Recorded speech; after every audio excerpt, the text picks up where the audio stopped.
La 12e tribune de la LISPED tenue jeudi à la FECOFA a eu le mérite d'avoir autant de sujets. Ceux-ci sont justifiés par l'abondance de l'actualité, a fait savoir le président de cette structure de défense des droits de l'homme dans le sport. De la violence dans les installations sportives à la participation de la RDC à la CAN 2023, en passant par la préparation des athlètes pour les Olympiques et Africains et même l'organisation de la CAN Handball Senior à Kinshasa ou encore les obsèques de la basketteuse Ndombe Gertrude et la finale de la 17e édition de la LISPED, tout a été passé au peigne fin. Il y a eu beaucoup de questions qui ont été débattues dans cette tribune. Le socle, effectivement, a été la problématique de la violence dans les installations sportives.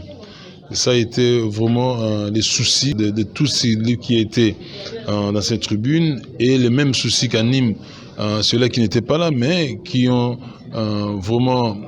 qui veulent entendre leur voix par rapport à cette question. De tous les avis qui ont été donnés, je crois qu'à un seul mot, ils ont estimé effectivement qu'il y ait l'installation du Comité national de prévention de lutte contre la violence dans les installations sportives. Il y a un décret du Premier ministre qui doit être signé.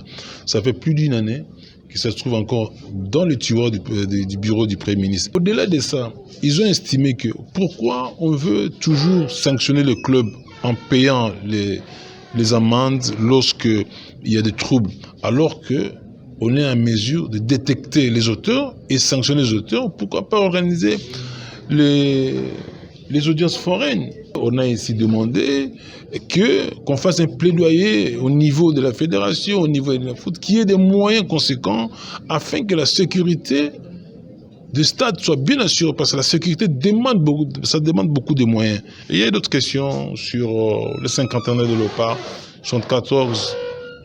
2024, il faudra effectivement penser à cette génération. Et nous avons fait état de femmes sportives, c'est leur mois. Il faut penser à leur devenir, il faut penser à leur prospérité, il faut penser à leur progrès.